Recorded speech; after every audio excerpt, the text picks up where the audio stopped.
Friends, ಇವತ್ತು ನಿಮಗೆ ನಾನು ಈ 9ನೇ ತರಗತಿ ಅಧ್ಯಾಯ 3 ಪರಮಾಣುಗಳು ಮತ್ತು ಅಣುಗಳು ಚಾಪ್ಟರ್ ಏನಪ್ಪ ಅಂತಂದ್ರೆ ಹೇಳಿಕೊಟ್ಟಿದ್ದೇನೆ. ಸೊ ಪರಮಾಣು ಮತ್ತು ಅಣುಗಳು ಈ ಅಧ್ಯಾಯದಲ್ಲಿ ನಾವು ಏನಪ್ಪ ಅಂತಂದರೆ ಪರಮಾಣು ಎಂದರೇನು ಮತ್ತು ಅಣುಗಳು ಎಂದರೇನು ಅನ್ನೋ ಒಂದು ಕಾನ್ಸೆಪ್ಟನ್ನು ಏನಪ್ಪ ಅಂತಂದ್ರೆ ಇವತ್ತು ನಾವು ತಿಳ್ಕೋದಕ್ಕೆ ಹೋಗ್ತಾಯಿದ್ದೆವು. ಸೊ ನಮ್ಮ ಪ್ರಾಚೀನ ಭಾರತೀಯ ಮತ್ತು ಗ್ರೀಕ್ ತತ್ವಶಾಸ್ತ್ರಜ್ಞರು ಏನು ಹೇಳಿದಾರಪ್ಪ ಅಂತಂದ್ರೆ, ನಮ್ಮ ಭಾರತ ದೇಶದಲ್ಲಿರ್ತಕ್ಕಂತಹ ಭಾರತೀಯರಾದಂತಹ ಮಹರ್ಷಿ ಕಣಾದ ಮತ್ತು ಏನಪ್ಪ ಅಂತಂದ್ರೆ ಕಾತ್ಯಾಯನವರು ಈ ಎಲ್ಲ ದ್ರವ್ಯಗಳನ್ನು ಏನಪ್ಪ ಅಂದರೆ ವಿಭಜಿಸ್ತಾ ಹೋದಂತೆ ಏನಪ್ಪ ಅಂದರೆ ಲಾಸ್ಟಿಗೆ ಚಿಕ್ಕ ಚಿಕ್ಕ ಕಣಗಳು ಉಳಿತಾವ, ಅವುಗಳಿಗೆ ಏನಪ್ಪ ಅಂತಂದ್ರೆ ಪರಮಾಣುಗಳು ಅಂತ ಹೇಳ್ತಾರೆ. ಆನಂತರ ಏನಪ್ಪ ಅಂತಂದ್ರೆ ಈ ಗ್ರೀಕ್ ದೇಶದ ತತ್ವಶಾಸ್ತ್ರಜ್ಞರಾದಂತಹ ಡೆಮೋಕ್ರಿಟಸ್ ಮತ್ತು ಏನಪ್ಪ ಅಂತಂದ್ರೆ ಲೂಸಿಫರ್ ಅವರು ಏನಪ್ಪ ಅಂತಂದ್ರೆ ಈ ದ್ರವ್ಯಗಳನ್ನು ವಿಭಜಿಸ್ತಾ ಹೋದಂತೆ ದೊರೆತಕ್ಕಂತಹ ಅತ್ಯಂತ ಒಂದು ಚಿಕ್ಕ ಕಣ ಮತ್ತು ಆ ಚಿಕ್ಕ ಕಣಕ್ಕೆ ಏನಪ್ಪ ಅಂತಂದ್ರೆ ನಾವು ಈ ಪರಮಾಣು ಎಂದು ಕರೆಯುತ್ತೇವೆ ಅಂತ ಅವರು ಹೇಳ್ತಾರೆ.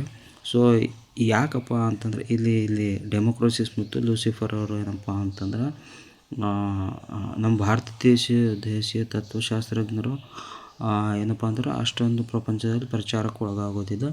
ಆದರೆ ಇವರು ಗ್ರೀಕ್ ತತ್ವಶಾಸ್ತ್ರಜ್ಞರು ಏನಪ್ಪ ಅಂದರೆ ಪ್ರಪಂಚದಲ್ಲಿ ಏನಪ್ಪ ಅಂದರೆ ಪ್ರಚಾರಗೊಳಿಸ್ತಾರೆ. ಹಾಗಾಗಿ ಅವ್ರ ಹೆಸರು ಏನಪ್ಪ ಅಂತಂದ್ರೆ ಈ ಪರಮಾಣುಗಳ ವ್ಯಾಖ್ಯೆಯನ್ನು ಅವರು ಮಂಡಿಸಿದ್ದಾರೆ ಅಂತ ಹೇಳ್ತಾರೆ. ಸೊ ಇವಾಗ ಏನಪ್ಪ ಅಂತಂದ್ರೆ ಈ ಆಂಟೋನಿಯೋ ಲಿವೋಸಿಯರ್ ಮತ್ತು ಪ್ರೋಸ್ಟೆ ಏನಪ್ಪ ಅಂತಂದ್ರೆ ರಾಸಾಯನಿಕ ಸಂಯೋಜನೆ ನಿಯಮಗಳನ್ನು ಮಂಡಿಸ್ತಾರೆ ಅವರು. ಸೊ ಇವು ಎರಡು ನಿಯಮಗಳನ್ನು ಏನಪ್ಪ ಅಂತಂದರೆ ಇವರು ಮಂಡಿಸ್ತಾರೆ, ರಾಶಿ ಸಂರಕ್ಷಣಾ ನಿಯಮವನ್ನು. ಈ ರಾಶಿ ಸಂರಕ್ಷಣಾ ನಿಯಮಪ್ಪ ಅಂತಂದರೆ ರಾಶಿ ಸಂರಕ್ಷಣಾ ಈ ನಿಯಮ ಪ್ರಕಾರ ಏನು ಹೇಳ್ತಾರಪ್ಪ ಅಂತಂದರೆ ಇದು ನೋಡ್ರಿ, ರಾಶಿ ಸಂರಕ್ಷಣಾ ನಿಯಮ law of conservation of mass. So ರಾಸಾಯನಿಕ ಕ್ರಿಯೆಯಲ್ಲಿ ರಾಶಿಯನ್ನು ಸೃಷ್ಟಿಸಲು ಸಾಧ್ಯವಿಲ್ಲ ಹಾಗೂ ನಾಶಪಡಿಸಲು ಸಾಧ್ಯವಿಲ್ಲ ಅಂತಕಿಸಿ ಈ ರಾಶಿ ಸಂರಕ್ಷಣಾ ನಿಯಮವನ್ನು ಏನಪ್ಪ ಅಂದರೆ ಆಂಟೋನಿಯೋ ಲಿವೋಸಿಯರ್ ಮತ್ತು ಪ್ರೋಸ್ಟೆ ಅವರು ಮಂಡಿಸ್ತಾರೆ. ಆಮೇಲೆ ಇನ್ನೊಂದು ಏನಪ್ಪ ಸ್ಥಿರ ಅನುಪಾತಗಳ ನಿಯಮ. ಈ ಸ್ಥಿರ ಅನುಪಾತಗಳ ನಿಯಮ ಏನಪ್ಪ ಅಂತಂದ್ರೆ ಪ್ರೋಸ್ಟೆ ಅವರು ಮಂಡನೆ ಮಾಡ್ತಾರಂತ ಹೇಳಬಹುದು. ಈ ಸ್ಥಿರ ಅನುಪಾತಗಳ ನಿಯಮ ಅಂದರೆ ಏನಪ್ಪ ಅಂತಂದ್ರೆ ರಾಸಾಯನಿಕ ವಸ್ತುವಿನ ಧಾತುಗಳು ಯಾವಾಗಲೂ ಅವುಗಳ ರಾಶಿಯ ನಿರ್ದಿಷ್ಟ ಅನುಪಾತದಲ್ಲಿರುತ್ತವಂತ ಇವರು ಪ್ರೋಸ್ಟೆ ಅವರು ಏನಪ್ಪ ಅಂತಂದ್ರೆ ಈ ಸ್ಥಿರ ಅನುಪಾತಗಳ ನಿಯಮವನ್ನು ಮಂಡನೆ ಮಾಡ್ತಾರೆ. ಆ ನಂತರ ಏನಪ್ಪ ಅಂತಂದ್ರೆ ಜಾನ್ ಡಾಲ್ಟನ್ ಅಂತ ಬರ್ತಾರೆ. ಈ ಜಾನ್ ಡಾಲ್ಟನ್ ಏನಪ್ಪ ಅಂತಂದ್ರೆ ಪರಮಾಣು ಸಿದ್ಧಾಂತವನ್ನು ಮಂಡನೆ ಮಾಡ್ತಾರೆ. ನಿಮ್ಗೆ ಕೇಳ್ಬೋದು, ಪರಮಾಣು ಸಿದ್ಧಾಂತವನ್ನು ಮಂಡನೆ ಮಾಡಿದವರು ಯಾರಪ್ಪ ಅಂತಂದ್ರೆ ಜಾನ್ ಡಾಲ್ಟನ್ ಅಂತ ಹೇಳಬೇಕು. ಸೊ ಇವರು ಇಂಗ್ಲೆಂಡ್ ದೇಶದ ಒಬ್ಬ ಒಂದು ವಿಜ್ಞಾನಿಯಾಗಿದ್ದಾರೆ. ಇವರು ಪರಮಾಣು ಸಿದ್ಧಾಂತವನ್ನು ಮಂಡಿಸ್ತಾರೆ. ಪರಮಾಣು ಸಿದ್ಧಾಂತ ಪ್ರಕಾರ ಏನು ಹೇಳ್ತಾರಪ್ಪ ಅಂತಂದ್ರೆ ಇಲ್ಲಿ ನೋಡ್ಬೋದು ನೀವು, ಎಲ್ಲ ದ್ರವ್ಯವೇನಪ್ಪ ಅಂತಂದ್ರೆ ರಾಸಾಯನಿಕ ಕ್ರಿಯೆಯಲ್ಲಿ ಭಾಗವಹಿಸುವ ಪರಮಾಣುಗಳನ್ನು ಅತಿ ಚಿಕ್ಕ ಕಣಗಳಿಂದ ಮಾಡಲ್ಪಟ್ಟಿದೆ ಅಂತ ಹೇಳ್ತಾರೆ ಅವರು. ಅಂದರೆ ಎಲ್ಲ ಒಂದು ದ್ರವ್ಯವೇನಪ್ಪ ಅಂದರೆ ಅತಿ ಚಿಕ್ಕ ಕಣಗಳಿಂದ ಮಾಡಲ್ಪಟ್ಟಿದೆ ಅಂತ ಹೇಳ್ತಾರೆ ಅವರು. ನೆಕ್ಸ್ಟ್ ಏನಪ್ಪ ಅಂದರೆ ಈ ಪರಮಾಣುಗಳೇ ಅಭೇದ್ಯ ಕಣಗಳಾಗಿವೆ ಅಂತ ಹೇಳ್ತಾರೆ ಮತ್ತು ಅವುಗಳನ್ನು ಸೃಷ್ಟಿಸಲು ಸಾಧ್ಯವಿಲ್ಲ, ನಾಶಗೊಳಿಸಲು ಸಾಧ್ಯವಿಲ್ಲ ಅಂತ ಜಾನ್ ಡಾಲ್ಟನು ಎರಡನೇ ಒಂದು ಅಂಶವನ್ನು ಹೇಳ್ತಾರೆ. ಮೂರನೇದು ಏನು ಹೇಳ್ತಾರಪ್ಪ ಅಂತಂದು ಒಂದು ನಿರ್ದಿಷ್ಟ ಧಾತುವಿನ ಪರಮಾಣುಗಳ ರಾಶಿ ಮತ್ತು ರಾಸಾಯನಿಕ ಗುಣಗಳಲ್ಲಿ ಒಂದೇ ತೇರನಾಗಿರ್ತವೆ ಅಂತ ಹೇಳ್ತಾರೆ. ಆನಂತರ ವಿಭಿನ್ನ ಧಾತುಗಳ ಪರಮಾಣುಗಳು ವಿಭಿನ್ನ ರಾಶಿ ಮತ್ತು ರಾಸಾಯನಿಕ ಗುಣಗಳನ್ನು ಹೊಂದಿರ್ತವೆ ಅಂತ ಹೇಳ್ತಾರೆ.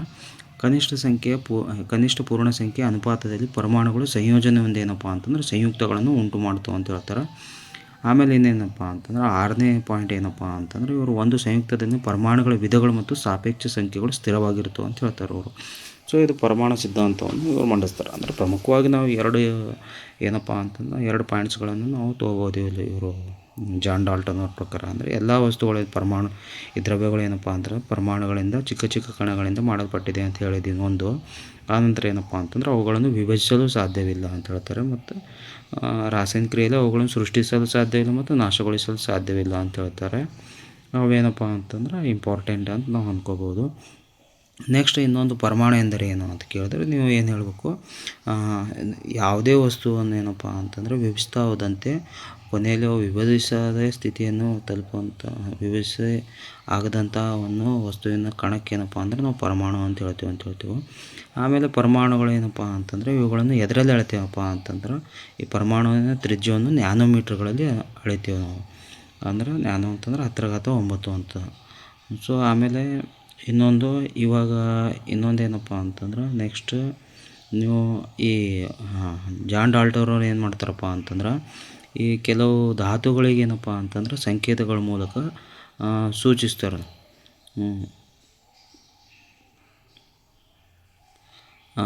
ಇಲ್ಲಿ ಬರ್ಜಿಲಿಯಸ್ ಧಾತುಗಳ ಸಂಕೇತಗಳನ್ನೇನಪ್ಪ ಅಂತ ಧಾತುಗಳ ಸಂಕೇತ 1 ಅಥವಾ 2 ಅಕ್ಷರಗಳನ್ನು ಬಳಸಿ ಮಾಡಬಹುದು ಅಂತ ಹೇಳ್ತಾರೆ.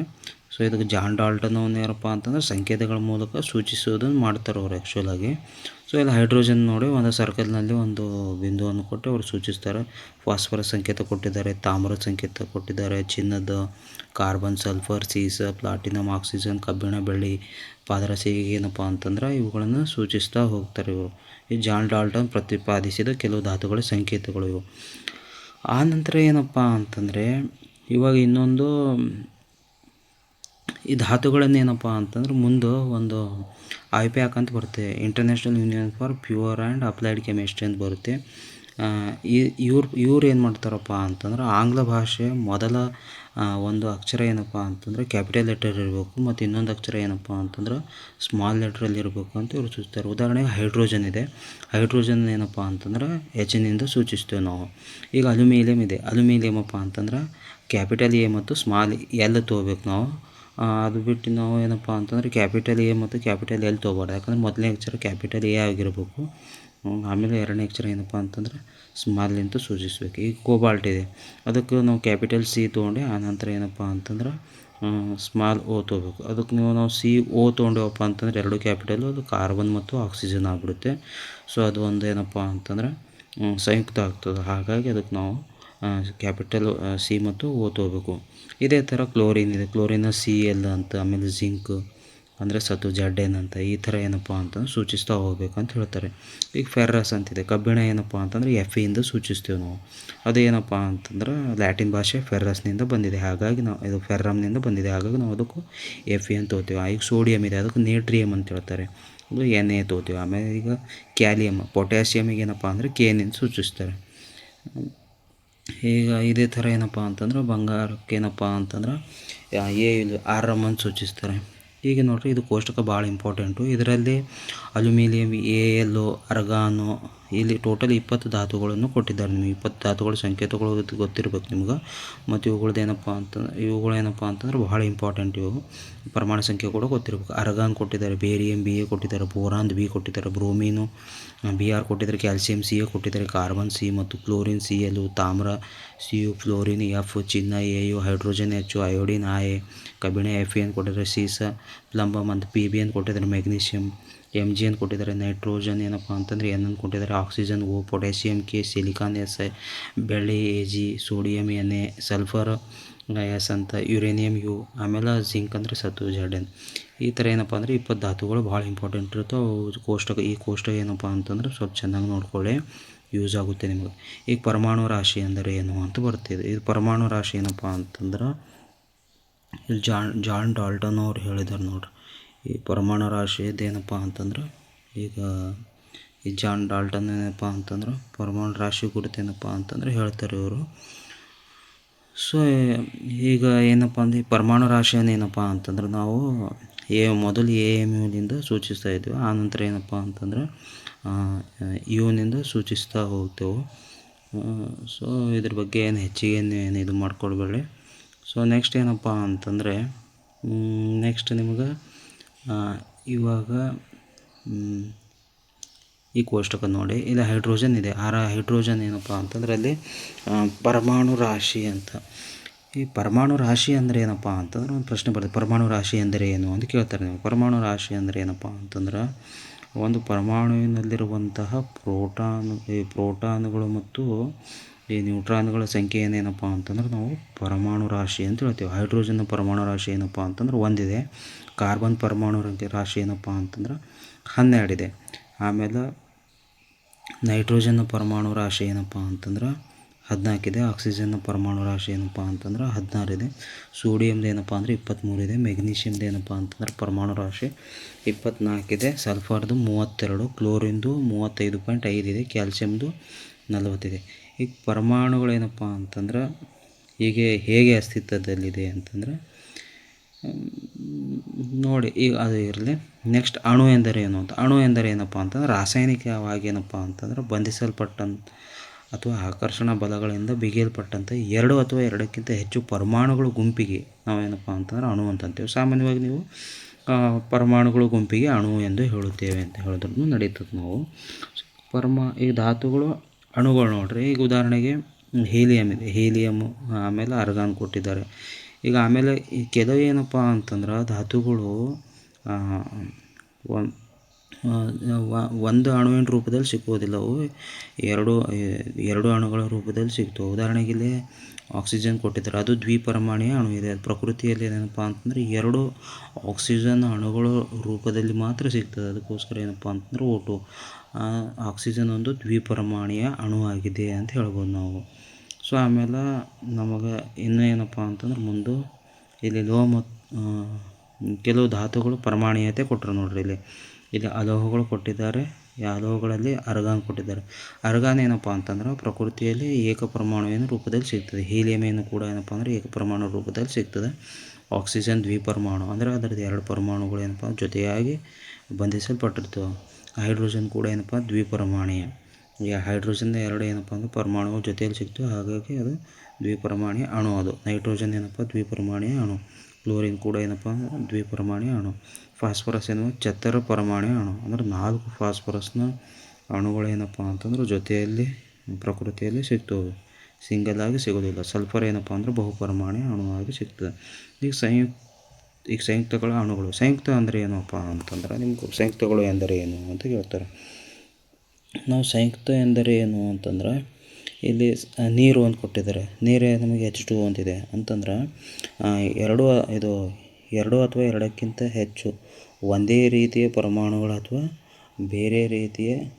ಒಂದೇ ರೀತಿಯ ಧಾತುಗಳು ಅಥವಾ ಬೇರೆ ರೀತಿಯ ಧಾತುಗಳು ಗುಂಪಿಗೆ ಏನಪ್ಪ ಅಂದರೆ ಸಂಯುಕ್ತಗಳು ಅಂತ ಹೇಳ್ತೀವಿ. ಹೈಡ್ರೋಜನ್ ಮತ್ತು ಆಕ್ಸಿಜನ್ ಅದು ಒಂದು ಸಂಯುಕ್ತ ಆಯ್ತು. ಅಮೋನಿಯಾ ಅದು ನೋಡ್ರಿ. ಅಲ್ಲಿ ನೈಟ್ರೋಜನ್ ಮತ್ತು ಹೈಡ್ರೋಜನ್ ಇದೆ. ನೈಟ್ರೋಜನ್ ಒಂದು ಬೇರೆ ಧಾತು. ಆಮೇಲೆ ಏನಪ್ಪ ಅಂತಂದ್ರೆ ಹೈಡ್ರೋಜನ್ ಒಂದು ಬೇರೆ ಧಾತು. ಕಾರ್ಬನ್ ಡೈಆಕ್ಸೈಡ್ ಇದೆ. CO2 ಅಂತ ಹೇಳ್ತೀವಿ ನಾವು. ಅಲ್ಲಿ ಕಾರ್ಬನ್ ಮತ್ತು ಆಕ್ಸಿಜನ್ ಬೇರೆ ಬೇರೆ ಧಾತುಗಳು ಅವುಗಳ ರಾಶಿ ಅನುಪಾತಗಳು ಕೊಟ್ಟಿದ್ದಾರೆ ನೋಡ್ರಿ. ನೀರಿನ ನಾವು H2O ಅಂತ ಓದ್ತೀವಲ್ಲ. ಈಗ H2O ಅಂತಂದ್ರೆ ಈಗ ಹೈಡ್ರೋಜನ್ನ ಪರಮಾಣು ರಾಶಿ ಏನಪ್ಪ ಅಂತಂದ್ರೆ ಒಂದಿದೆ. ಆಕ್ಸಿಜನ್ನ ಪರಮಾಣು ರಾಶಿ ಏನಪ್ಪ ಅಂತಂದ್ರೆ ಈಗ ನಾವು ಅಲ್ಲಿ 16 ಅಂತ ಓದ್ತಿದ್ದೇವೆ. ಇಲ್ಲಿ H2O ಅಂತಂದರೆ ಹೈಡ್ರೋಜನ್ನ 2 ಅಣುಗಳು ಮತ್ತು ಆಕ್ಸಿಜನ್ನ 1 ಅಣು ಇದೆ. ಅದಕ್ಕೆ ಹೈಡ್ರೋಜನ್ 2 ಅಣುಗಳ ರಾಶಿ ಏನಪ್ಪ ಅಂತಂದರೆ 2 ಆಗುತ್ತೆ. ಆಕ್ಸಿಜನ್ನ ರಾಶಿ ಏನಪ್ಪ ಅಂತಂದ್ರೆ 16 ಆಗುತ್ತೆ. ಹಾಗಾಗಿ ಏನಪ್ಪ ಅಂದರೆ 2:16 ಅಂತಂದರೆ ಅದರದ್ದು ಒಂದು ಸಿಂಪಲ್ ಫಾರ್ಮ್ ಏನಪ್ಪ ಅಂದ್ರೆ 1:8 ಅಂತ. ಹಾಗೆ ನೈಟ್ರೋಜನ್ ಮತ್ತು ಹೈಡ್ರೋಜನ್ ಅಮೋನಿಯಾ ಅಂತಂದ್ರೆ NH3 ಅಂತ ಬರುತ್ತೆ. ಸೊ ಈಗ NH3 ಅಂತಂದರೆ ನೈಟ್ರೋಜನ್ನ ಪರಮಾಣು ಸಂಖ್ಯೆ 7 ಆಗುತ್ತೆ. ಹಾಗಾಗಿ ಅದರ ರಾಶಿ ನಾವು 14 ಅಂತ ತೋತೇವೆ. ಹೈಡ್ರೋಜನ್ ಪರಮಾಣು ರಾಶಿ ಏನಪ್ಪ ಅಂದ್ರೆ 1. ಅದಕ್ಕೆ 3 ಅಣುಗಳು ಇರ್ತಾವಲ್ಲ. ಹಾಗಾಗಿ ಅದಕ್ಕೆ 14:3 ಅಂತ ತೊಗೊಂಡೇವೆ. ಇಲ್ಲಿ ಕಾರ್ಬನ್ ಡೈಆಕ್ಸೈಡು.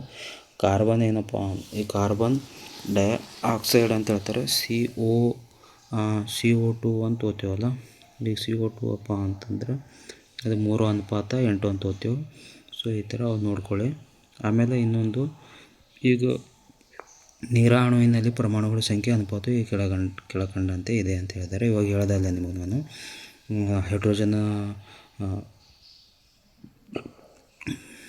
ಹೈಡ್ರೋಜನ್ನ ರಾಶಿ ಅನುಪಾತ 1:8 ಅನ್ಕೋ. ಪರಮಾಣು ರಾಶಿ ಏನಪ್ಪ ಅಂದ್ರೆ 1 ಇದೆ ಹೈಡ್ರೋಜನ್ದು. ಆಕ್ಸಿಜನ್ದು 16 ಇದೆ. ಅದಕ್ಕೆ ಅವ್ರು ಏನಪ್ಪ ಅಂತಂದ್ರೆ 1:8 ಅಂತ ಅದು ನಿಮಗೆ ಸರಳ ರೂಪದಲ್ಲಿ ತೋರಿಸ್ಕೊಟ್ಟಿದ್ದಾರೆ. ಅಂದರೆ ಇಲ್ಲಿ ಈಗ ಅಯಾನು ಎಂದರೆ ಏನೋ ಪ್ರಶ್ನೆ ಬರುತ್ತೆ. ಅಯಾನು ಅಂದರೆ ಏನಪ್ಪ ಅಂತಂದ್ರೆ ವಿದ್ಯುದಾವೇಶವನ್ನು ಹೊಂದಿರತಕ್ಕಂತಹ ಒಂದು ಕಣಗಳಿಗೆ ಏನಪ್ಪ ಅಂದರೆ ಅಯಾನುಗಳು ಅಂತ ಹೇಳ್ತೀವಿ. ಅದರೊಳಗೆ ಋಣಾಯಾನು ಮತ್ತು ಧನಾಯಾನು ಬರ್ತದೆ. ಆ್ಯನಯಾನ್ ಮತ್ತು ಕ್ಯಾಟಯಾನ್ ಅಂತ ಹೇಳ್ತಾರೆ. ಈಗ ನಾವು ಈ ಕ್ಯಾಟಯಾನಪ್ಪ ಅಂತ ಧನಾಯಾನಿಗೆ ಅಂತೀವಿ. ಆ್ಯನಯಾನಪ್ಪ ಅಂದರೆ ಋಣಾಯಾನಿಗೆ ಹೇಳ್ತೀವಿ ನಾವು. ಈಗ ಸೋಡಿಯಂ ಕ್ಲೋರೈಡ್ ಎಕ್ಸಾಂಪಲ್ ಕೊಟ್ಟಿದ್ದಾರೆ. ಸೋಡಿಯಂ ಕ್ಲೋರೈಡ್ನಲ್ಲಿ ಸೋಡಿಯಂ ಏನಪ್ಪ ಅಂತಂದ್ರೆ ಧನಾಯಾನ ಆಗುತ್ತದೆ. ಕ್ಲೋರಿನ್ ಏನಪ್ಪ ಅಂದ್ರೆ ಋಣಾಯಾನ ಆಗುತ್ತೆ. ಯಾಕಪ್ಪ ಅಂತಂದ್ರೆ ಯಾವ ಅಣುಗಳು ತಮ್ಮ ಎಲೆಕ್ಟ್ರಾನ್ಗಳನ್ನ ಬಿಟ್ಟು ಕೊಡ್ತಾವಲ್ಲ ಅವುಗಳಿಗೆ ನಾವು ಏನಪ್ಪ ಅಂತಂದ್ರೆ ಧನಾಯಾನುಗಳು ಅಂತ ಹೇಳ್ತೇವೆ. ಯಾವ ಅಯಾನುಗಳು ಏನಪ್ಪ ಅಂತಂದ್ರೆ ಎಲೆಕ್ಟ್ರಾನ್ ಪಡೆದುಕೊಳ್ತಾವೆ ನಾವು ಋಣಾಯಾನುಗಳು ಅಂತ ಹೇಳ್ತೇವೆ. ಇಲ್ಲಿ ಕೆಲವು ಅಯಾನಿಕ್ ಸಂಯುಕ್ತಗಳು ಉದಾಹರಣೆ ಕೊಟ್ಟಿದ್ದಾರೆ. ಇಲ್ಲಿ ಕ್ಯಾಲ್ಸಿಯಂ ಆಕ್ಸೈಡ್ ಕೊಟ್ಟಿದ್ದಾರೆ. ಅದರಲ್ಲಿ ಯಾವ ಇರುತ್ತೆ, ಕ್ಯಾಲ್ಸಿಯಂ ಮತ್ತು ಆಕ್ಸಿಜನ್ ಇರುತ್ತೆ. ಅದರದ ಕ್ಯಾಲ್ಸಿಯಂ ಮತ್ತು ಆಕ್ಸಿಜನ್ ರಾಶಿ ಅನುಪಾತ 5:2 ಕೊಟ್ಟರೆ, ಮೆಗ್ನೀಷಿಯಮ್ ಸಲ್ಫೈಡ್ ಅದು ಒಂದು ಏನಪ್ಪ ಅಂದರೆ ಅಯಾನಿಕ್ ಸಂಯುಕ್ತ ಇದೆ. ಅಂದರೆ ಅದು ಒಂದು ವಿದ್ಯುದಾವೇಶವನ್ನು ಹೊಂದಿರ್ತಾ ಅಂತ ಅರ್ಥ. ಮೆಗ್ನೀಷಿಯಮ್ ಮತ್ತು ಸಲ್ಫರ್ ಇದೆ, ಅದರ ರಾಶಿ ಅನುಪಾತ 3:4 ಕೊಟ್ಟಿದ್ದಾರೆ.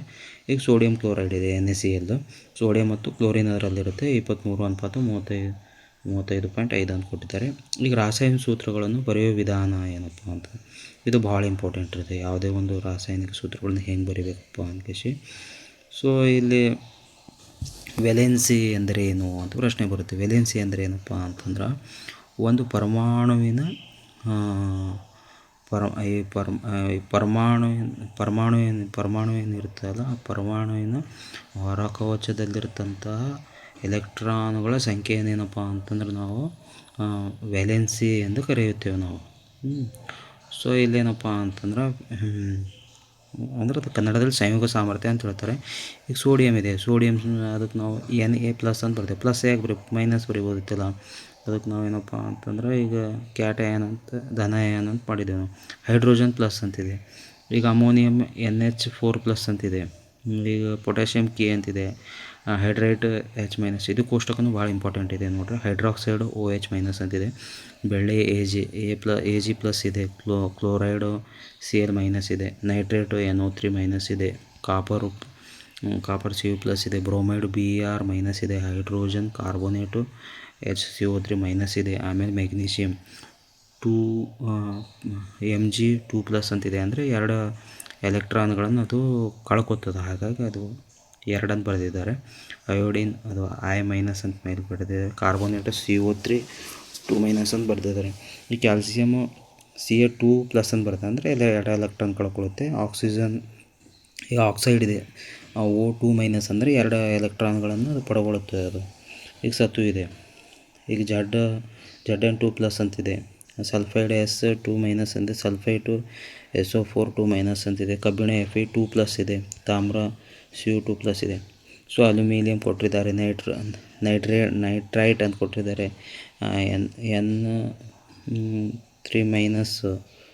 ಆಮೇಲೆ ಫಾಸ್ಫೇಟು PO4 3-. ಕಬ್ಬಿಣ Fe3+ ಅಂತ. ಕಬ್ಬಿಣ ಏನಪ್ಪ ಅಂತಂದ್ರೆ 2 ರೀತಿ ಕೊಟ್ಟಿದ್ದಾರೆ ನೋಡ್ರಿ. ಅದು ಅದರ ಮುಂದಿನ ತರಗತಿಯಲ್ಲಿ ಡಿಸ್ಕಸ್ ಮಾಡೋಣ. ನೆಕ್ಸ್ಟ್ ಇನ್ನೊಂದು ಸರಳ ಸಂಯುಕ್ತಗಳು ಅಂತ ಕೊಟ್ಟಿದ್ದಾರೆ ನೋಡ್ರಿ. ಹೈಡ್ರೋಜನ್ ಕ್ಲೋರೈಡ್ ಅಂತ. ನಮ್ಮ ಹೈಡ್ರೋಜನ್ ಕ್ಲೋರೈಡ್ ಅಂದರೆ H, ಕ್ಲೋರೈಡ್ ಅಂದರೆ Cl. ಈಗ ನಮಗೆ ಹೈಡ್ರೋಜನ್ ವೆಲೆನ್ಸಿ ಎಷ್ಟಪ್ಪ ಅಂತಂದ್ರೆ 1. ಅದರ ಹೊರಕವಚದಲ್ಲಿ ಅದರದ್ದು ಪರಮಾಣು ಸಂಖ್ಯೆ ಏನಪ್ಪ ಅಂತಂದ್ರೆ ನಮಗೆ ಪರಮಾಣು ಸಂಖ್ಯೆ 1 ಇದೆ. ಪರಮಾಣು ರಾಶಿ ಕೂಡ ಏನಪ್ಪ ಅಂತಂದ್ರೆ 1 ಇದೆ. ಸೊ ಹಾಗಾಗಿ ಅತ್ಯಂತ ಹೊರಕವಚದಲ್ಲಿ ಇರ್ತಕ್ಕಂಥ ಎಲೆಕ್ಟ್ರಾನ್ಗಳ ಸಂಖ್ಯೆ 1 ಇರುತ್ತೆ. ಅದಕ್ಕೆ ಹಾಗಾಗಿ ಅದು 1, ಅದ್ರ ವೆಲೆನ್ಸಿ 1.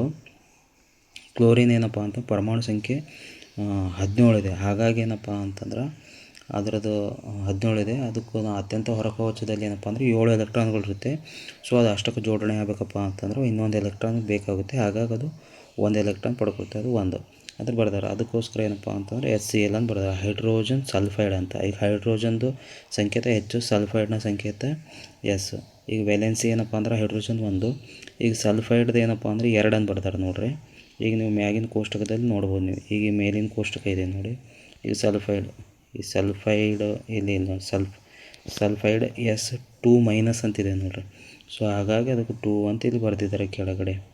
ಸೊ ಅದಕ್ಕೋಸ್ಕರ ಏನಪ್ಪ ಅಂತಂದ್ರೆ H2S ಅಂತ. ಹೈಡ್ರೋಜನ್ ಸಲ್ಫೈಡ್ನ ಅಣುಸೂತ್ರ ಬರಿಬೇಕಂದ್ರೆ H2S ಅಂತ ಬರಿಬೇಕು. ಕಾರ್ಬನ್ ಟೆಟ್ರಾಕ್ಲೋರೈಡ್ ಅಂತ. ಕಾರ್ಬನ್ ಟೆಟ್ರಾಕ್ಲೋರೈಡ್ ಅಪ್ಪ ಅಂದರೆ Cl. ಈಗೇನಪ್ಪ ಅಂತಂದ್ರೆ ಕಾರ್ಬನ್ದು 4 ಅದೇನಪ್ಪ ಅಂತಂದ್ರೆ 4, ಅದರ ಅತ್ಯಂತ ಹೊರಕವಚದಲ್ಲಿ ಏನಪ್ಪ ಅಂದ್ರೆ 4 ಎಲೆಕ್ಟ್ರಾನ್ಗಳು ಇರುತ್ತೆ. ಕ್ಲೋರಿನು 1 ಇರುತ್ತೆ. CCl4 ಅಂತ. ಈ ಥರ ಏನಪ್ಪ ಅಂತಂದ್ರೆ ನೀವು ಬೇರೆ ಏನಪ್ಪ ಅಂತಂದ್ರೆ ಪರಮಾಣು ಈ ಒಂದು ಸಂಯುಕ್ತಗಳದ್ದು ಏನಪ್ಪ ಅಂತಂದ್ರೆ ಅಣುಸೂತ್ರಗಳನ್ನು ಬರಿಬೋದು. ಈ ಮೆಗ್ನೀಷಿಯಮ್ ಕ್ಲೋರೈಡ್ ಕೂಡ ಕೊಟ್ಟಿರುತ್ತೆ. ಮೆಗ್ನೀಷಿಯಮ್ ಪರಮಾಣು ಸಂಖ್ಯೆ ಏನಪ್ಪ ಅಂದ್ರೆ 12 ಬರುತ್ತೆ.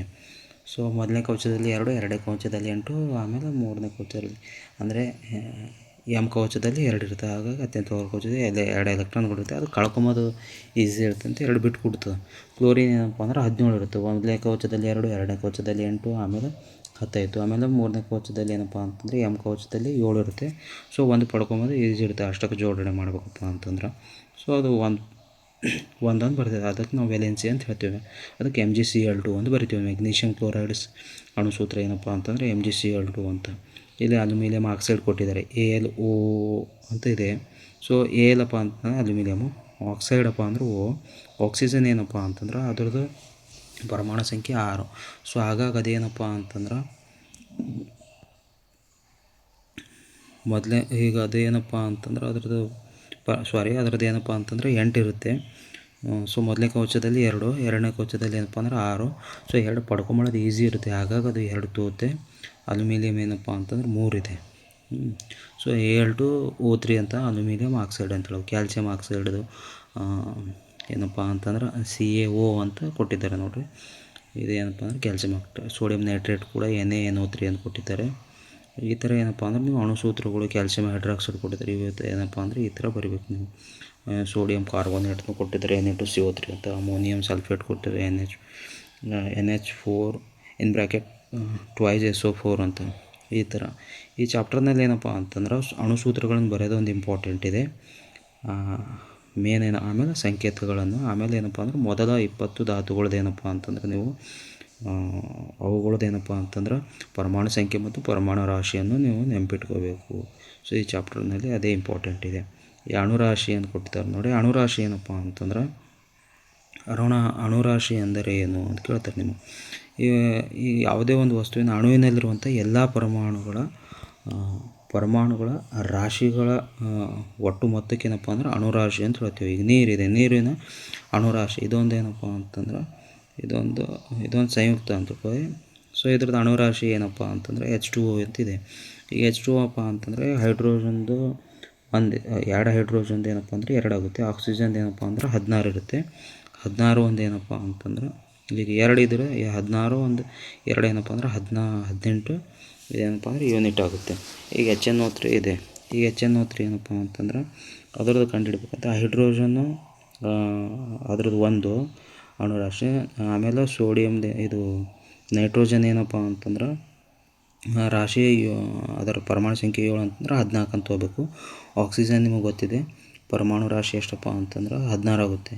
ಪರಮಾಣು ಸಂಖ್ಯೆ 8 ಅಂದರೆ ಅದರ ಪರಮಾಣು ರಾಶಿ 16 ಆಗುತ್ತೆ. 16 3 48 ಅಂದರೆ 48 14 1 ಅಂದರೆ 63 ಏನಪ್ಪ ಅಂದರೆ ಯೂನಿಟ್ಗಳು ಆಗುತ್ತೆ. ಇದೇನಪ್ಪ ಅಂದ್ರೆ ಪರಮಾಣು ರಾಶಿ. ಈ ಘಟಕ ರಾಶಿ ಏನಪ್ಪ ಅಂತಂದ್ರೆ ಅಷ್ಟೊಂದು ಇದು ತಲೆ ಕೆಡಿಸ್ಕೊಳ್ಬೇಡಿ, ಅಣುರಾಶಿ ಇಂಪಾರ್ಟೆಂಟ್ ಆಗುತ್ತೆ. ಸೊ ನೀವು ಅಧ್ಯಾಯದಲ್ಲಿ ಇಷ್ಟೆಲ್ಲ ಕಲ್ತಿದ್ರಿ, ನೀವು ಕಲ್ತಿರೋದು ಅಂತ.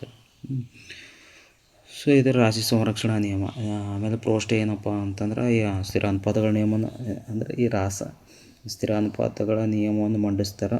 ಆಮೇಲೆ OCR ಏನಪ್ಪ ಅಂತಂದ್ರೆ ಈ ರಾಶಿ ಸಂರಕ್ಷಣಾ ನಿಯಮವನ್ನು ಮಂಡಿಸ್ತಾರೆ. ಆಮೇಲೆ ಪರಮಾಣುಗಳು ಏನಪ್ಪ ಅಂತಂದ್ರೆ ಪರಮಾಣು ಎಂದರೆ ಏನು ಕೇಳ್ತಾರೆ, ನಿಮ್ಗೆ ಅಣು ಎಂದರೆ ಏನು ಕೇಳ್ತಾರೆ, ಸಂಯುಕ್ತ ಅಂದರೆ ಏನು ಕೇಳ್ತಾರೆ, ಧಾತು ಎಂದರೆ ಏನು ಕೇಳ್ತಾರೆ. ಸೊ ಇವುಗಳೇನಪ್ಪ ಅಂತಂದ್ರೆ ಇವುಗಳದ್ದು ನಿಮಗೆ ಒಂದು ಪರಿಜ್ಞಾನ ಇರಬೇಕಂತ. ಆಮೇಲೆ ಅಯಾನು ಅಂದರೆ ಏನು ಅಂತ ಕೇಳ್ತಾರೆ, ಅದೇ ಹೇಳ್ದಲ್ಲ ನಿಮಗೆ ಅದರದ್ದು ವಿದ್ಯುದಾವೇಶವನ್ನು ಹೊಂದಿರತಕ್ಕಂಥ ಒಂದು ಪರಮಾಣು ಏನಪ್ಪ ಅಂದರೆ ಅಯಾನು ಅಂತ ಹೇಳ್ತೀವಿ ಅಂತ. ಸೊ ಧನ್ಯವಾದಗಳು ಫ್ರೆಂಡ್ಸ್. ನಾವೇನಪ್ಪ ಅಂತಂದರೆ ಇನ್ನೂ ನಮ್ಮ ಮುಂದಿನ ತರಗತಿಯಲ್ಲಿ ಇನ್ನೂ ಸವಿಸ್ತಾರವಾಗಿ ನಾನು ನಿಮಗೆ ಹೇಳೋಕ್ಕೆ ಪ್ರಯತ್ನ ಪಡ್ತೀನಿ. ಸ್ವಲ್ಪ ಸಪೋರ್ಟ್ ಮಾಡ್ತಾಯಿರಿ. ನನಗೆ ಕೂಡ ಏನಪ್ಪ ಅಂತಂದ್ರೆ ಸ್ವಲ್ಪ ನಿಮಗೆ ಹೇಳಲಿಕ್ಕೆ ಈಸಿ ಆಗುತ್ತೆ. ಧನ್ಯವಾದಗಳು ಫ್ರೆಂಡ್ಸ್.